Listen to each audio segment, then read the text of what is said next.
Welcome back to the Lapped Podcast. I'm Tristan Rines alongside Khaki, Kevin Walker, as always, hosting your Destination Formula One podcast. We are heading into the Dutch Grand Prix from the Netherlands this weekend.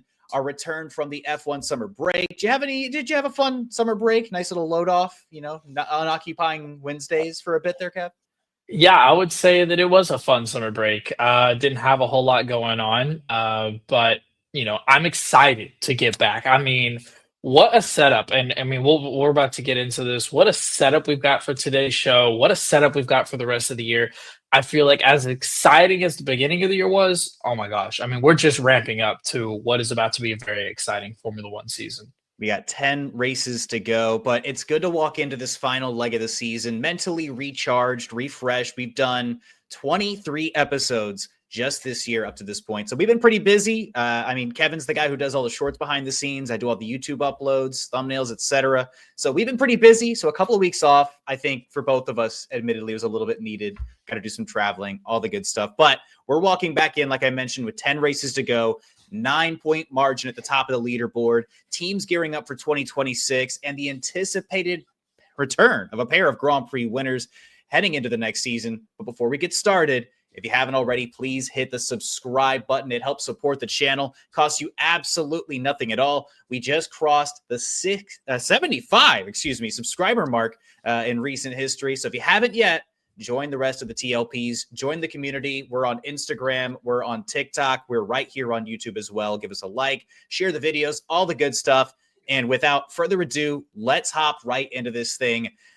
Oscar Piastri, Lando Norris, 9 points apart, 10 races to go. Exiting the summer break, we've got a narrow fight at the top of this Drivers' Championship amid both of your favorite drivers on this grid. Your boy right there, 9 points away. We didn't get your thoughts post-Hungary, which I really wanted to get. Unfortunately, you were a little bit tied up, but how were you feeling after Hungary, walking into the Netherlands as the Lando Norris stan of the Lap Podcast?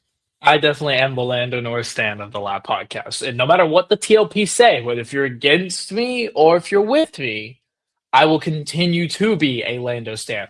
I have definitely gone back and forth where I'm like, Lando saved the day. And then I'm like, what are you doing? You're literally ruining your chances. But look, the way that he finished off the first half of the season, despite me thinking, man, I don't know if Lando's got it in him. I don't know if he's got, that dog in him that he needs to have. He's kind of given me enough hope that I'm kind of like, okay, we're just going to ride with it and see what happens. He finished super strong, an ambitious strategy call in Hungary. Yes. to land on the top step. Some really good merit wins is what is really key, because there for a while it was, Lando's winning, but he's only winning because Oscar flubbed here, or this happened to Oscar there, or something else happened and Lando just lucked into a win. But that was not the case. He had a really strong finish, and they were merit wins for the most part. And I'm kind of like, all right, look, we're booked. We're Lando fans. Well, obviously, I'm a Lando fan anyway, but we're booked. We're going to ride with Lando no matter what. We're going to stay with hopium and optimism the entire year way. Throughout the rest of the season, we'll see what happens. Tristan, I'm expecting you to hold me to that.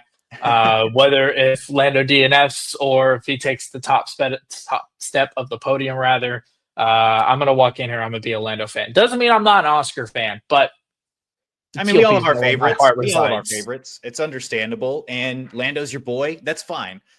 My biggest question is, what does Lando need to do throughout the final 10 races of this season to not only surpass his teammate, but to, really secure a world championship? This was supposed to be his season. The hype going into 2025 was this was Lando Norris's year. It was a no-doubter. And to this point of the year, we've been semi-surprised by how damn good Oscar Piastri's been. So as the Lando fan, I want to hear it from you. What does your boy need to do to, take the dub?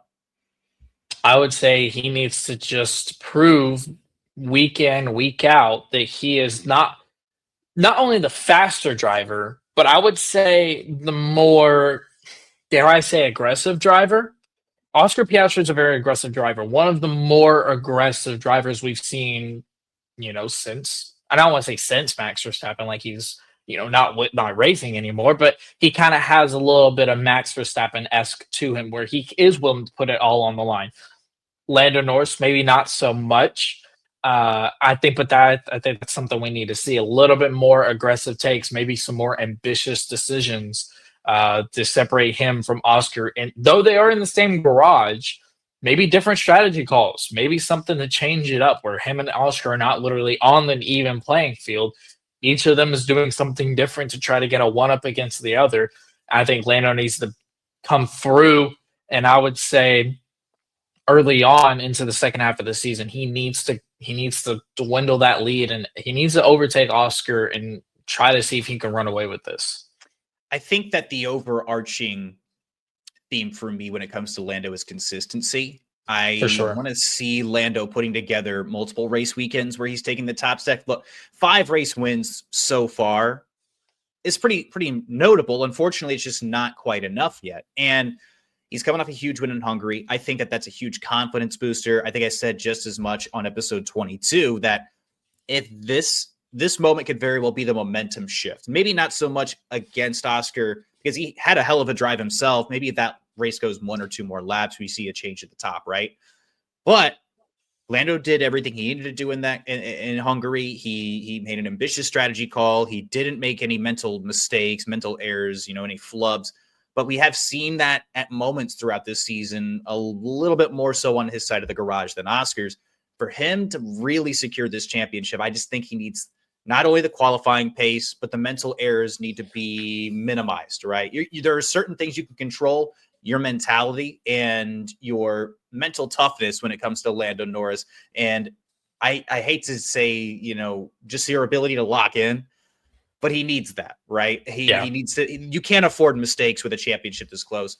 But that win in Hungary, to me, massive confidence booster. That has me questioning how confident I am in Oscar Piastri to just run away with this thing. Because up to this point in the season, I think all the betting money after at least the first few races was like, look, Oscar's right there qualifying. He's winning these races. He's not committing a lot of mistakes. It seems like at the end of the day, he's just going to keep coming out on top. Over the course of a season, the confident trend would be putting it on Oscar Piastri anyway. Question being now, what does Oscar need to do to win this championship? I would just say Oscar. Well, you got to think about it this way. It's kind of funny because it goes both ways. For Lando Norris, he's had this entire break to sit on that win, to sit on that strong finish to the beginning of the year and kind of ride that confidence high. But on the other side, Oscar's able to sit on this and not want to say be fuming, but he's had all this time to think about, okay, here's where I could be better. Here's where I could improve. Here's where I was better than Lando. Here's how I can get better at my weaknesses and get stronger in the things that I'm already good at. So it kind of goes both ways. Your enemy gets better every day, just like you do. So as long as they're both training and they're both working hard, they're both going to come back with a vengeance to a degree, but especially Oscar Piastri, who of course thinks he's a better driver. They're all thinking that they're better than the other driver. That's how it's supposed to work. I say all that to say that Oscar is going to come back with a vengeance. He's going to definitely come back and try. I mean, at the end of the day, he's not the underdog here. It's Oscar Piastri who's got the lead. He's going to try to maintain that lead the best that he can. Whether if that's just doing what's the safest, just doing what is the best on track, that's what he's going to do. Now, what I would say for Oscar is he needs to find a way to be faster than Lando in qualifying, because that seems to be where Lando has an edge above him. Whether if Lando converts pole to win or not, that's another discussion. But I do think that Oscar definitely lacks in qualifying pace when it comes to versus Lando. I would say that's one thing.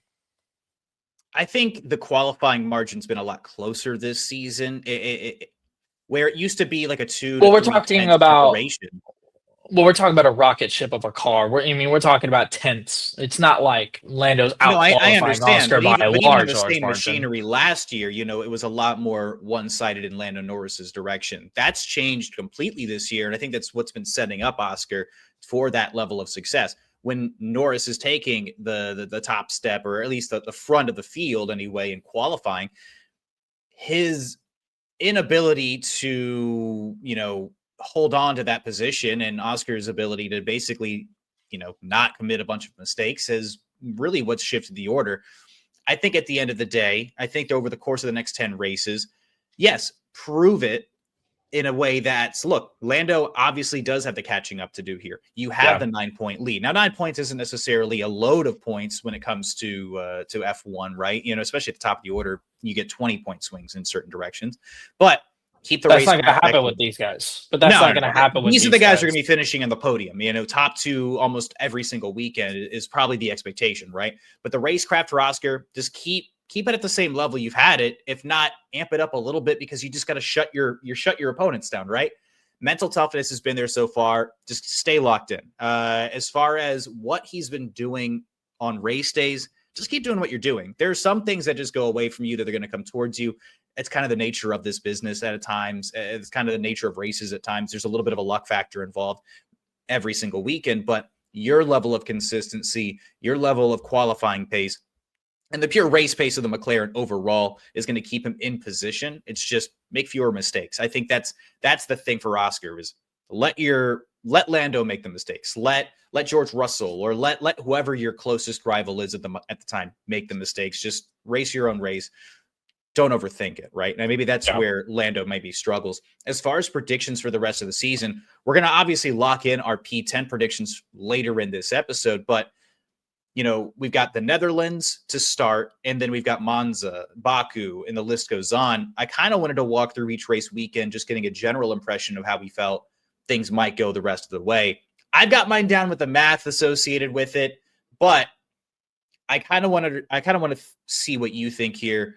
Walking into the Netherlands, assuming that things are going to be similar to last year, I don't think it'd be unfair to say that Lando Norris could very well win this weekend, right? We can confirm this later, but I would just say that, you can kind of say Lando or Oscar can win any weekend, but I would say for me, like if you had to pick a lean for this specific weekend, you don't this have to specific it. weekend, no, yeah, I know. This specific weekend, I'm picking Oscar. Again, he's been sitting on this vengeance. He's been sitting on this loss for a while now, and I think Oscar's the kind of guy where he's going to come back punching even harder than he was before. I think this weekend belongs to Oscar.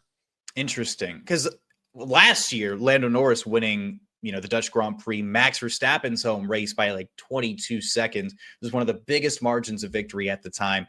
I'm not saying it's a slam dunk by any means, and none of these weekends are slam dunks, but like if you push came to shove right now, I might even think it could go Lando's way. That would bring the championship just to a 2-point margin if it's a 1-2 What happened to you over this summer break? I'm going based off of what happened last year, right? But I think that Oscar could very well bounce back in Monza, which would be the next race weekend. We have a back-to-back. Temple of Speed. Last year, he finished P2 here. That would put him back up to a 10-point lead. Do you feel Lando has a better shot in Monza, or do you think that, it's another Piastri weekend to take?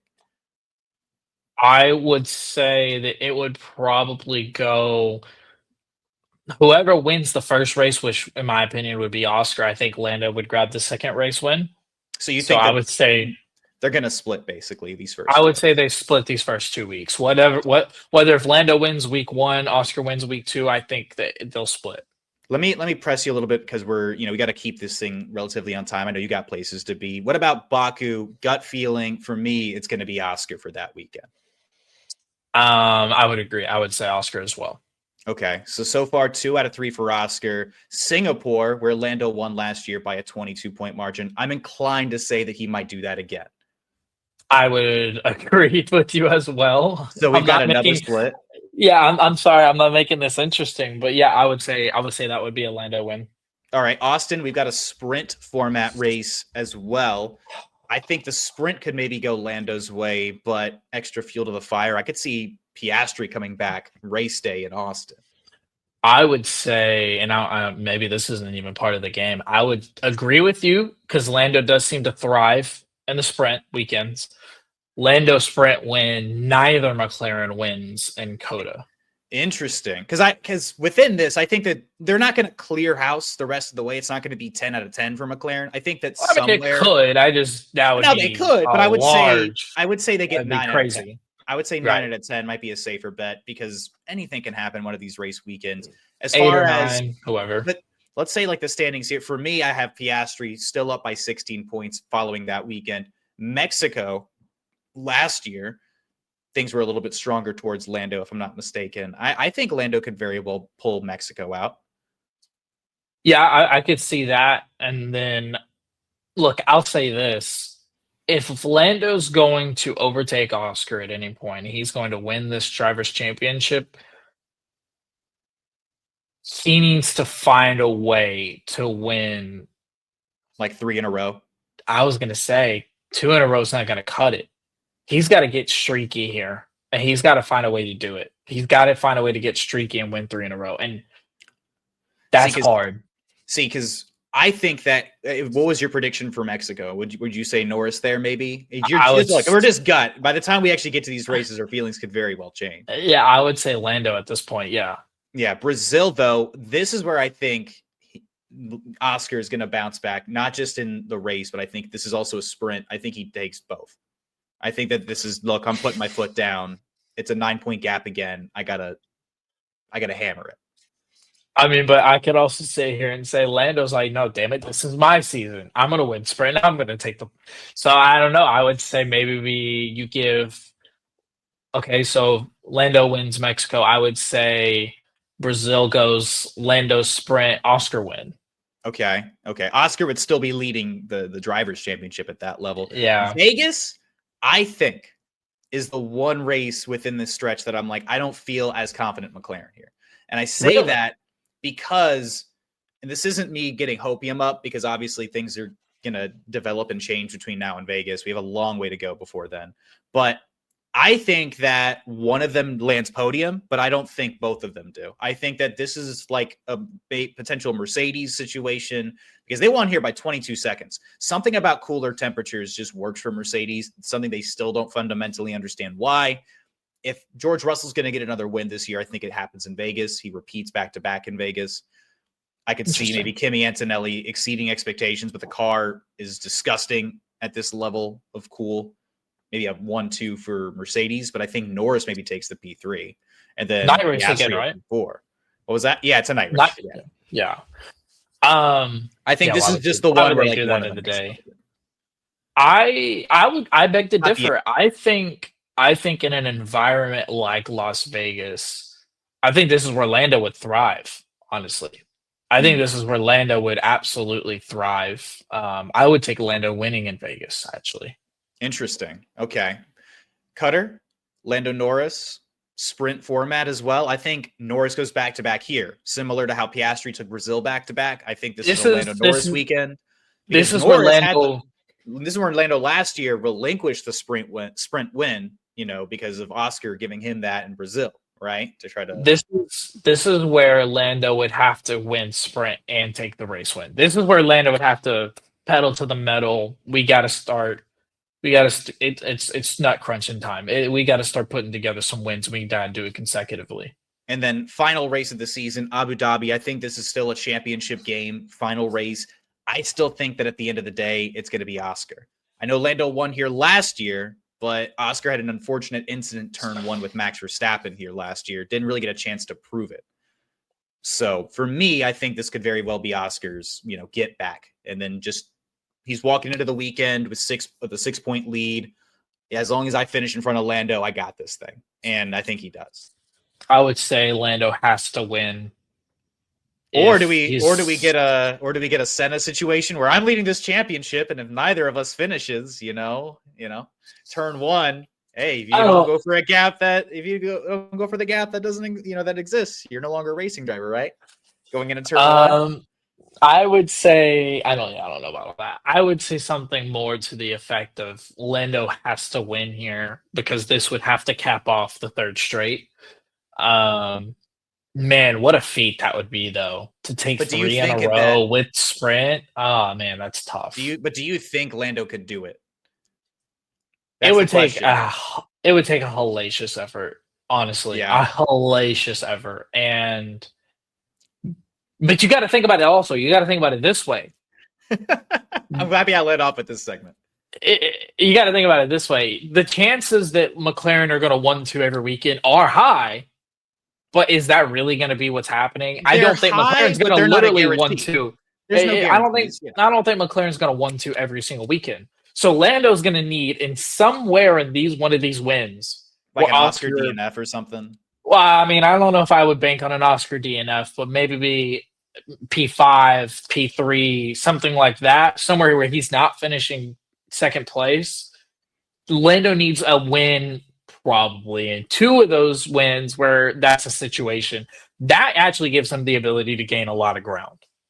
It'll be very interesting. And I know that, like us, the TLPs can't wait to see what happens next. I mean, because we have 10 race weekends to figure out this championship before we get a whole new regulation set. I know I'm going to be terribly wrong on a lot of these predictions, and that's fine.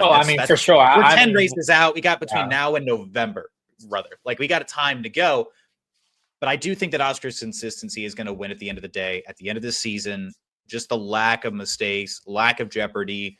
And he does have the speed to keep up with Lando. At the end of it all, I think that the mental toughness is what's going to win out here. And he does have the racecraft. I think he's a better defender, and he's going to make Lando work for it. If push comes to shove and it's a 6-point lead heading into Abu Dhabi and Lando Norris is shooting for a gap, I don't think Oscar gives it to him. To be completely honest with you, I don't think he just relinquishes the title. I think he's like, we're hitting this wall.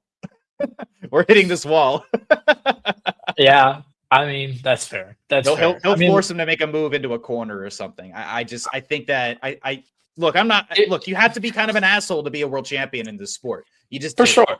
Right? Yeah. Schumacher, Lewis, Nico Rosberg, Max Verstappen, the list goes on. You have to be kind of an asshole to win in this sport. Just saying. Who do you think comes out on top between the McLaren duo, though? I want to know what you guys think, TLPs. Drop it down in the description below, or the comments below, excuse me. Let us know. I want to know what you guys think. Sound off in the comments for sure. We got to move forward, though, because this man has somewhere to be in 30 minutes. The Cadillac driver lineup has been confirmed. It's been announced. We have Grand Prix winner Valtteri Bottas, Red Bull race winner Sergio Perez. They are back on the grid beginning in 2026. Graham Loudon, team principal, calling the shots, man on the mics for the first team to enter F1 since Haas in 2016. Kevin, quick reaction. Let's hear it. Quick reaction. Makes sense. Probably unsurprising, right? I think at this stage, they're towards the end. Yes, I would say unsurprising. They're towards the end. We always kind of felt like it was going to be Valtteri, and then from a sponsorship standpoint, it made a lot of sense for it to be Sergio. So yeah, I would say unsurprising, but it makes sense. It's a really good move for the brand. I mean, you got two pretty likable guys. Very likable guys, I would say. Other than those Red Bull fans out there who probably have a disdain for that of Checo Perez, but look, this gives him a second chance to say, hey, look, it really was a crappy Red Bull car and not me, dropping off the face of the earth talent-wise. This gives Sergio a big opportunity to kind of turn that narrative around about him.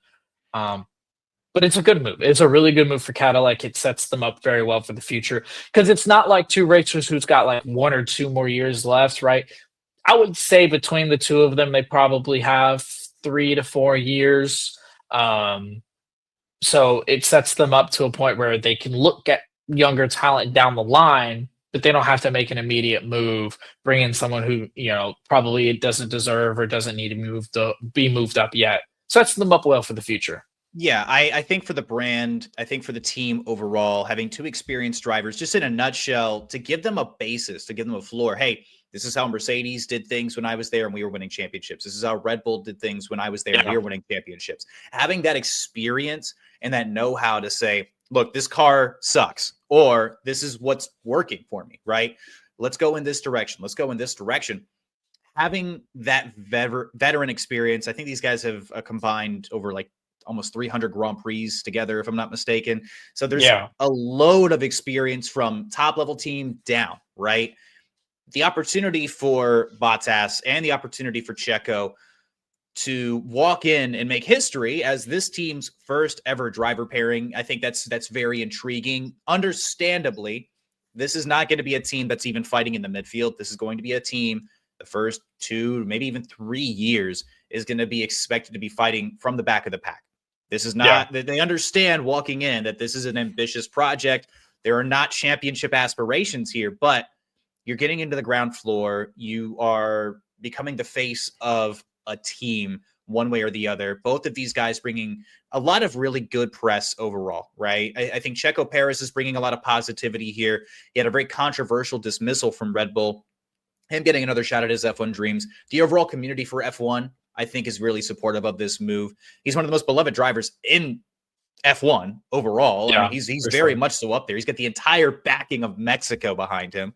And he gets another shot to prove a lot of people wrong, me included, that believe that he had lost it, if we're being completely honest. That throw me in there as well. Yeah. Yeah. I mean, I think a lot of people, and again, the TLP crew included, like, we just didn't quite think that he had it. We thought that it was him. It wasn't Red Bull, but since he's left Red Bull, they obviously still haven't found an answer for the second driver's seat opposite of Max. Checo's also going to bring a boatload of sponsors. Do we think we're going to get I can't remember if they have a naming partner yet for Cadillac, but do we think we get a Kit Kat Cadillac F1 racing team? Cadillac. Kit Kat Cadillac does not roll off the tongue, so I'm hoping that that's not the case. I agree to disagree. Oh, you don't? You think it's good? Dude, I think it would bang. I think it'd be sick. I love it. I do think that they'll have a naming sponsor because new team, they're going to bring in all the sponsors, and being an American team, there's going to be an American brand that wants to get in on that. I do think there will be a naming sponsor eventually. Man, if it's Kit Kat, though, I mean, the possibilities are endless. I know that McLaren, obviously, they just got their naming sponsor, $100 million a year contract for like the next 4 years of MasterCard. So McLaren, MasterCard, Formula One racing. But getting back to Cadillac, as far as Bottas, why I think this makes a lot of sense. Again, championship level experience. He spent time this past season with the Mercedes project, who are, again, widely considered to be the front runners heading into the next regulation. So a lot of insight, reports, or even words from Toto Wolff or from Valtteri himself in interviews have been that they didn't hold back any information to him as far as next year's development. They didn't really have a reason to. So he's a savvy vet, though, loads of knowledge. Yep. I think that he's a great face for the brand, another just guy who's beloved along the grid. And I'm really excited to see what this driver pairing can do. I think that the expectations for 2026, if this team can hit the points, treat it like it's a win. Bring out the champagne, because that's the expectations are incredibly low. They're going to be a back market, but they're going to be the cool American Formula One team. So, hey, I'm just saying, you have the opportunity to jump ship and get in on the ground floor of the McLaren thing. What do you think? What do you mean by that? Get in on the McLaren thing? Are you going to change your allegiance to the American team? Oh, absolutely not. No, absolutely not. Absolutely not. No, I can't see myself doing it either. But we'll root for them from afar as Americans. Maybe they'll bring in Logan Sargent as a reserve just to up that American. I don't know if they will. I think that they definitely won't. I think Mick Schumacher's in the mix there. I could also see Joe Guan in the mix there. I do remember Mick Schumacher being in talks, but I was mainly just kidding. But I could see Zhou Guanyu there. Graham Loudon was his manager in his time leading up to his drive with Alfa Romeo / Stake. So there are some connections there. Don't be surprised if Zhou Guanyu is a reserve driver here. But also, I did want to say, just while we're on the topic of Cadillac, no, Christian Horner is not going to be the team principal of Cadillac, and I say that with all seriousness because there was definitely rumors floating around about that being a possibility. Or him being Cadillac a part of management, maybe, but maybe being somewhere there in some form or fashion. They haven't reached out to him. They haven't conversated with him. They haven't talked with him. They're going to stick with their current management system. Christian Horner is not going to Cadillac. So pretty much dismissing that. They're going to roll with what they got.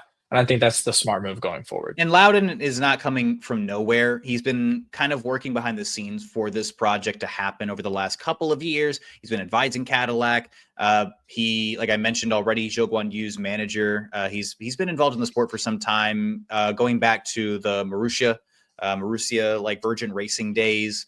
Or the whatever they wanted to name themselves. They had a number of name changes, but he's been involved in F1 for quite some time, going back to his last appearance, 2015. But this is somebody who's been around the sport for some time. How do you guys feel about the potential lineup for Cadillac, or not potential, the lineup, excuse me, for Cadillac? What are the expectations of the team? This is the official lineup. I know I'm excited because, having Valtteri and Checo on the grid, I think is just good for the sport. These guys do have a few years left, like you mentioned. They have the ability. Hopefully they display it. I'm really curious, and I want to know what you guys think. Who comes out as the top dog between these two? Because both of these guys have been, who is driver one between these two perennial driver twos historically? That's what I want. I would say, for me, I say Bottas. Bottas? I feel inclined to say the same, but who knows? Maybe Checo's got a bigger chip on his shoulder than we expect. Look, we got to keep moving on, though. Some more rumors. Red Bull eyeing Alex Palou. With Verstappen sticking around in 2026, the question has begun to circulate, who the hell is going to be driving alongside Max Verstappen in 2026? Indy Star reporting that Red Bull have shown some interest in the four-time IndyCar champion. Palou has been a part of F1 conversations for a long while, demonstrated history of domination in F1's biggest competitor. His voice is intent to stay in Indy due to his ability to compete for titles rather than jumping for Formula One and start over. But for an opportunity maybe with Red Bull, who knows? Maybe you're not really sure, who the hell is this guy? Why is he getting all this hype? Why the hell are they talking about an IndyCar driver on a Formula One podcast? Well, I did my digging. I did my research. I did my looking, for you guys, for you. And I'm not going to pretend to be an IndyCar expert by any means. So IndyCar fans, feel free to check me in the comments, provide more context, if you will. But this guy is the real freaking deal. I almost threw the hard word out there, but this guy is the real deal. 4 out of the last 5 Astor Cup, or the equivalent of a driver's championship, 3 straight, actually. He's the Max Verstappen of his sport. You've probably heard that comparison thrown around a few times. Palou, his management, Chip Ganassi, have all denied that there are conversations being had, but I don't know, something about Formula One conversations, or that there's always a little bit of something there. There's fire. There's a little bit of smoke there, I believe. But obviously I'm not an inside source.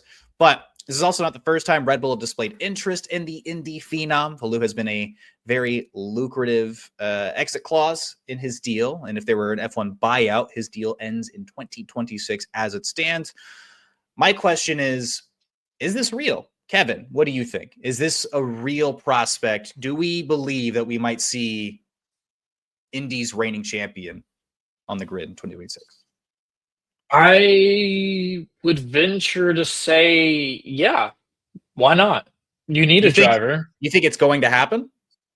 Do I think it's going to happen is not the question you posed. You asked, do I think it's real? As in, do I think it's a real prospect? I do think that it's a real prospect to keep in mind.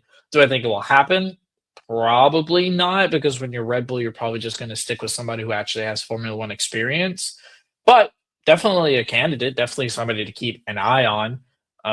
Because the truth of the matter is that they have been awful at figuring out driver number 2 situation. And what better move than that for Mekis to bring in somebody of that caliber alongside Max Verstappen could be a huge change for Red Bull into the new regulations. I think it would be a massive get. Don't get me wrong. This would be a massive shakeup as far as F1 is considered. The problem is the Red Bull might really be taking a step back in 2026, even further than they've taken this year.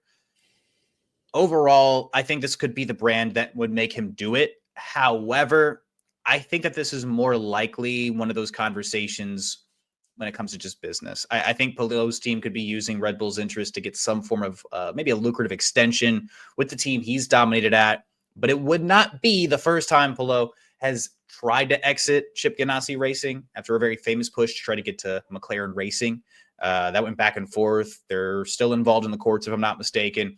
But he was given the ability to practice for your boys in 2022. McLaren was the reserve driver for the Miami Grand Prix in 23. So Palou's F1 ambitions have been present for some time. Signed with Chip Ganassi Racing on a 3-year extension in 23, where, as I've mentioned, he's won multiple titles. After winning the Indy 500, voices interest in jumping to F1 has softened. So I don't know that it's actually going to happen. While it's a fun prospect and there's a ton of success and there's a lot of great reasons for this maybe to happen, at least for Red Bull's perspective, Palou could be the greatest IndyCar driver of all time if he sticks with that sport. I think he's doing very, very, very well, whether he wants to stay with Chip Ganassi Racing. So far, they haven't done him wrong as far as the championship level pedigree is considered. While it's fun, I just don't think it's actually going to happen. But, silly season was silly season. We got to speculate, see what people are talking about. I think it's fair to bring it up on the F1 podcast. I mean, look, they got to figure out somebody for that driver number 2 situation. I mean, question for you. What do you think their lineup's going to look like next year? I think this would be a fun question for the TLPs to also respond to as well. Let me know down in the comments. What do you think the lineup's going to be next year for Red Bull? Well, I think that this is the perfect segue into questions left to answer for 2025. I would say, though it is, what the question left to answer for 2025, but this is for 2026. I would say, man, that's a good question because I haven't really thought a whole lot about it. Just because I think there's a lot going on with Red Bull. They're going to have their slew of picks for sure. Do they upgrade somebody out of one of their seats? I mean, do they shop around for a legit driver to pair with Max Verstappen? Or are they just trying to find somebody to fill that seat to just do their job? I'm sorry, but like a Yuki Tsunoda. Maybe they do look at Hadjar. Maybe they don't. Maybe they look around and shop for somebody else. I don't know what that situation looks like. I also don't know what... Before we officially move on to the next segment, I just want to leave this here because I think that Yuki has a chance, but he'd have a very impressive 10-race stretch. I think that he would have to be at least finding the points in some form or fashion pretty regularly over the next 10 races. As far as what the lineup's going to look like, it seems like Isaac Hadjar doesn't really want to make that jump. It seems that there have been conversations. I mean, I think if you asked him point blank, do you want to drive for Red Bull? He'd be like, yes, of course. Why wouldn't I? I love Lauren Meckies, right? And Max and I get along great. But there have obviously been some curses sitting alongside the seat next to Max Verstappen. If Isaac Hadjar doesn't necessarily think he's ready, I don't think that maybe Red Bull should push him until they have a car that's maybe drivable for 2 different people. But I think that at the end of the day, it's going to be Hadjar and Verstappen. I think they're going to promote Arvid Lindblad from F2 to drive alongside Liam Lawson at VCARB. That's my general prediction. I think Hadjar would be the number 1 pick just because I think when you ask Hadjar, I think that, and I could have my timetables mixed up, but I want to say when that question was asked to him, that was still while Horner was around. I think maybe that decision shifts a little bit with Meckies in charge. So I would say he has all the more reason to want to join with Meckies in charge. Obviously, he raced. That's what I'm saying. For some time, so that's what I'm saying. I think when he initially said maybe I'm not ready to make that jump to Red Bull, maybe he knew a little bit of the insides of what was going on. Maybe that Horner was leaving, maybe not, but just knew that it was a messy situation for sure. Now with Meckies at the helm, I think maybe he is more inclined to make that move. I would say that's the move that makes sense as of right now. Well, look, we got to keep running through this. Questions left to answer in 2025. Let's officially hit this segment here. I want to start with your boys, McLaren, leading the championship order. Does Lando have enough to take this fight to Oscar? That's my big question. We're going to find out, obviously, over the next 10 races, and we've kind of detailed this back and forth. Does he not? Do I think so? Do I not think so? I would be inclined maybe to say he doesn't quite have it. I think this is still Oscar's championship to lose. The points obviously prove me correct, but that to me is the big question. What's your big question for McLaren the rest of the way? And it could be the same. I just, I want to get your thought. My big question for McLaren the rest of the way is, are you going to let these garages continue to do two different things, two different strategies the entire way? If so, I think that makes things more interesting. Checking out Ferrari, will Lewis Hamilton find the podium this year? I think that he is on pace to be the longest Ferrari driver without a podium so far, which is a pretty impressive record, all things considered. But that's my big question: can Lewis find a P3 or better? Obviously, I think that's my biggest question. What about you? I mean, mine's pretty simple. Can Ferrari figure it out? Can they kind of get an idea of momentum going into 2026? Because right now it looks like they're at a dead stop. My question is, can Ferrari look like they're having fun before the end of the year? Mercedes They don't look like they're having fun. You know what? I think we can agree on that for sure. Mercedes, will they hammer out George and Kimi's extensions? When will this happen? This has been, I'm not so much worried about it. It seems like the consensus is that this is going to happen. I would be shocked, but like, how much longer are these guys going to be sitting in the lurch? You know, now that Max Verstappen is absolutely not a prospect, you know, how much longer is it going to take for them to iron out finer details if that's where they're at? George doesn't seem super worried about it. Kimi doesn't seem super worried about it. But as fans, I think we're starting to get to this point where I thought this thing was going to be done by Silverstone. Maybe Kimi's extension gets finished by Monza. Who knows? Good question. Really good question. I didn't know if you were going to keep it on track or off track. I think they're probably going to get those done after the season's over. If I had to guess at this rate, might as well just wait. My question for Mercedes is more Kimi driven. Don't come kill me in the comments, TLPs. That's not what I'm doing here. Kimi needs a little bit of a turnaround and a little bit of a he's experienced the first part of the season. I would like to see a little fewer rookie mistakes from Kimi. So I guess my question would be, can Kimi kind of settle in a little bit more into the Mercedes seat? Yeah, I think towards the, Hungary, he finally found the points again in Europe. They changed the suspension, so things will hopefully be a little bit smoother for him. Red Bull, I mean, similar question from before. Like, who's going to be Max's teammate? Are we going to know before the end of the season? That's my big question. That's a good question as well. Will we know by the end of the season? I don't think we will. My question for Red Bull is, oh man, are you going to give Max a car to compete at least P5 with this year? Yeah, I mean, he's won a couple races, but yeah, down the stretch, how frustrated is he going to be? Williams, will Carlos Sainz find the points more often? Struggled thus far to find consistency in this new digs. Is he going to be able to get more comfortable in this unit, or is he already dead set? 2026, let's just get there. I actually agree with you wholeheartedly. I would second that question because I feel like Albon has had a hell of a year. Yeah. Carlos Sainz has definitely not gotten off to the right foot for Williams, though they do sit in P5 comfortably. In the standings, I should say. Sainz has not performed to the way that you would expect him to. So I second that question. Aston Martin, can they catch Williams for P5? I mean, you said comfortably, 18 points back in 6th place, I think is still within reaching distance. That's my big question. Is there enough there with Aston Martin that they can catch Williams? Especially since Williams have struggled pretty notably for a while now. My question for Aston Martin is, can you continue the streak of good weekends, good consecutive weekends, good qualifying weekends after the start to a rough year?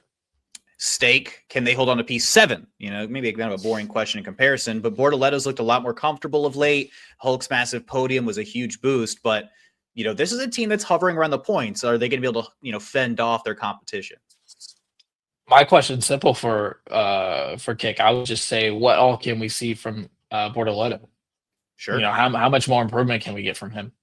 V-Carb, can they challenge for P6? Lawson looks really comfortable. Might have secured himself a seat next year in 2026. That's my prediction anyway. Hadjar's overperforming, so are they going to be able to properly take it to Aston Martin? I do believe so. I would say my question for V-Carb is, what's the limit, man? Like, if they just keep continuing to put together really good weekends, really good point weekends, what's the limit for V-Carb, man?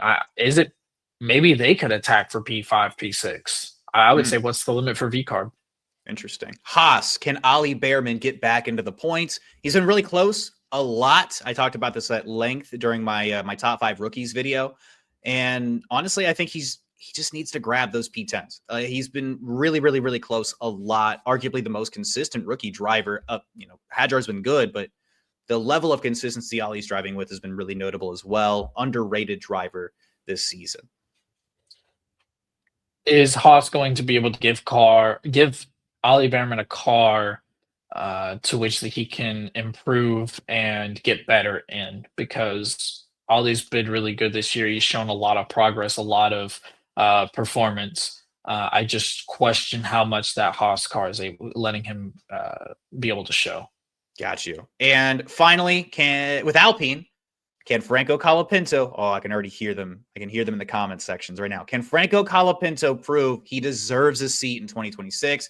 Alpine have been a mess. I'm going to give him the credit there. Alpine have been a mess. This is before he got there, and it's probably going to stay that way after he leaves. But Gasly seems to be the only one finding points for them. It's not even seems. He is. Franco has not been able to keep up in the slightest. He has 0 points this year, just like his counterpart, Jack Doohan.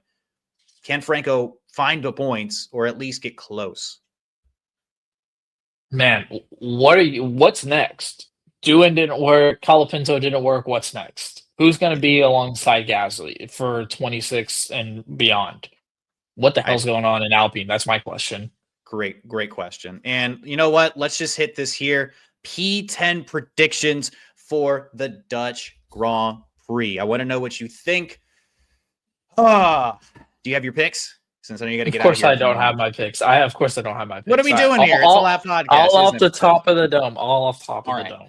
I kind of alluded to it earlier. I'm going to start with my winner. I think that Lando Norris will actually win the Dutch Grand Prix. We're going to keep this championship incredibly interesting.